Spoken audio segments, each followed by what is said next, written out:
Retornamos com o terceiro bloco do Mais Saúde, o programa de saúde da terceira via, entrevistando a doutora Daniele Porto. E, para finalizar, lamentavelmente são só 3 blocos, algumas das nossas entrevistadas, eu gostaria que fossem 6 blocos, pela importância dos temas aqui abordados. Eu perguntaria, Daniele, a terapia de reidratação oral se inicia com um grupo não médico, sim, com um grupo religioso. E a orientação veio em função de diminuir a mortalidade por gastroenterite. Sem saneamento, você diminui a mortalidade, mas não diminui a morbidade, a quantidade de crianças que vão adoecer. Eu queria que você nos falasse e depois ensinasse para as mães, didaticamente, sobre terapia de reidratação oral. Então, a gente tem 2 formas de reidratar uma criança. Quando ela tolera, através de forma interal, pela boquinha, né? E tem a parenteral. Então, como é que eu vou saber quando fazer uma ou outra? Se minha criança começou com diarreia e vômito, diarreia é algo que desidrata um pouquinho mais lento do que o vômito. Então, se a criança vomitou 1, 2, eu ainda tento um antiemético em casa, um remedinho para vômito, se eu sei como fazer, se o pediatra já me orientou. Conseguir conter o vômito, eu começo a reidratar a criança com sorinho caseiro. Tem já tem os saquinhos prontos que o SUS libera, ou tem a farmácia que a gente compra diluir no litro de água, ou a gente ainda tem aquelas colherzinhas antigas para poder fazer em casa. Então eu começo hidratando a criança em casa. Mas se eu percebo que ela não está uma criança ativa,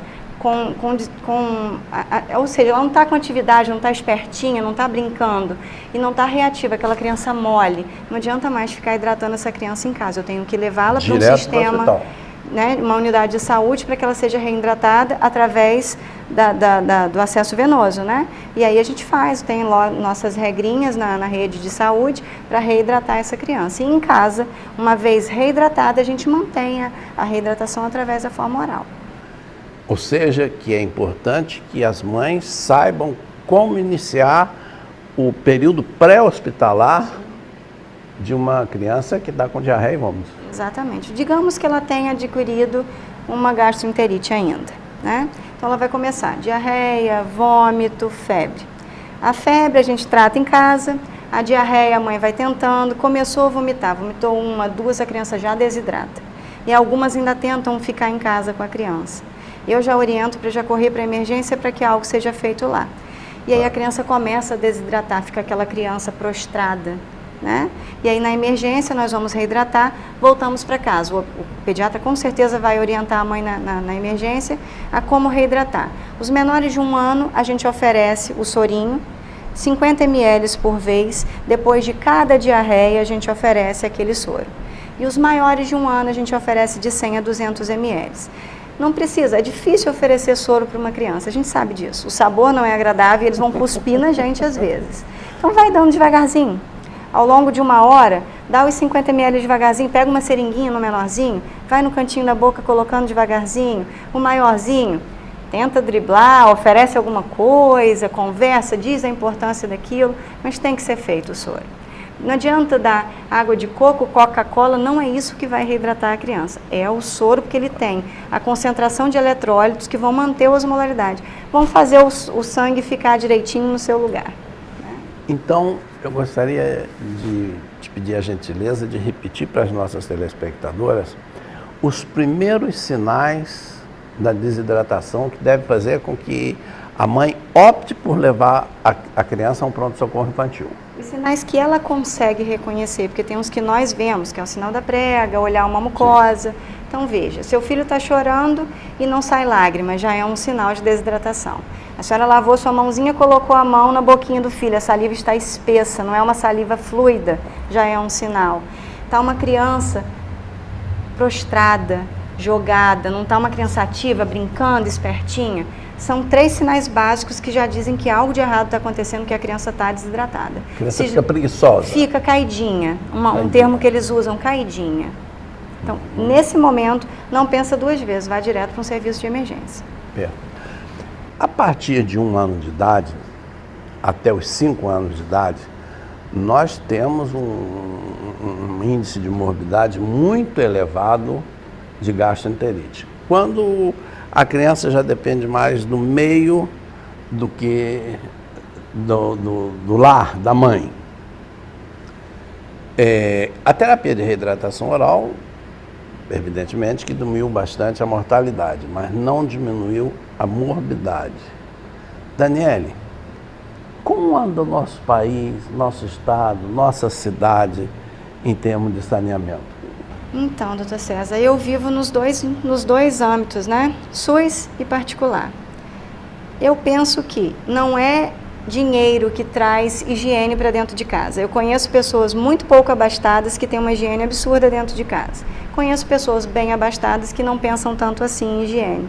Então, é de fato a higiene que começa dentro de casa. Claro. Às vezes eles têm como ter essa higiene, outras vezes não têm, moram em zona rural, não tem esgoto, não tem água tratada, né? Quantas vezes já peguei criancinhas infestado de verminose, colocando até para fora, muitas vezes, porque a mamãe dá água direto do rio, sem ferver, sem ser uma água... Elas acham que apenas filtrando, às vezes, já é o suficiente. Não é.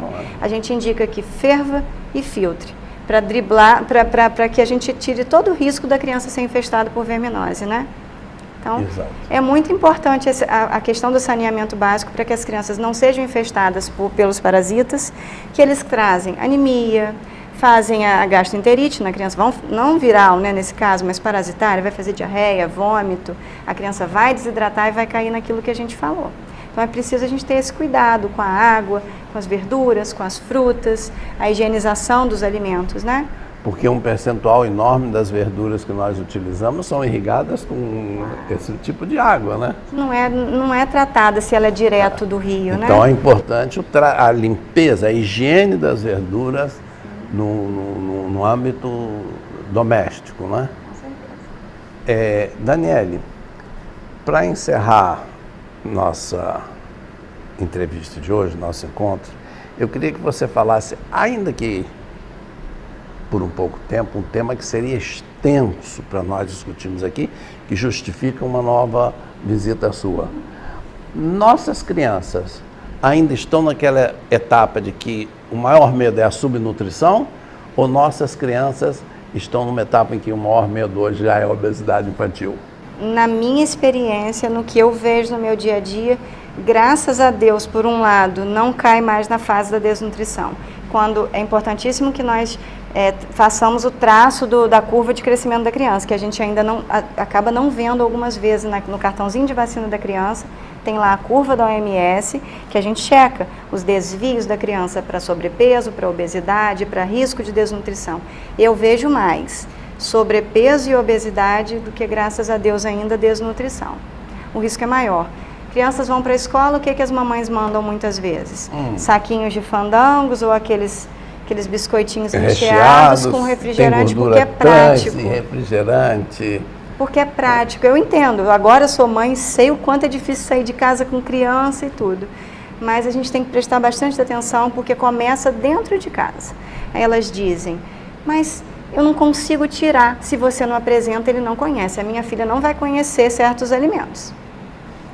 Eu não quero e faço questão que as pessoas ao nosso redor não ofereçam para ela refrigerante. Vai ser uma criança chata? Não. Eu não vejo o que um refrigerante pode trazer de benefício para a vida de uma criança. Isso é uma opinião pessoal minha. Né? Isso é uma comprovação científica também irrefutável. Se a gente não apresenta, eles não conhecem.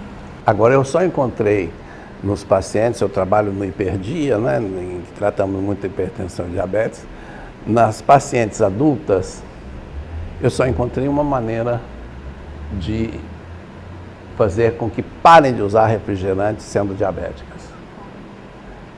Dizer que causa celulite e engorda. Então, consegui fazer isso com a minha sobrinha de 9 anos. Você fez a mesma? E ela agora já diz para quem oferece, não, muito obrigada, eu prefiro água. Olha, nós tivemos aqui a presença da doutora Daniele Porto, a quem eu agradeço muitíssimo ter passado esse tempo aqui conosco e espero que tenha sido realmente uma presença de muita utilidade para vocês. Muito obrigado, Mais Saúde se despede, terceiro bloco. Até a próxima.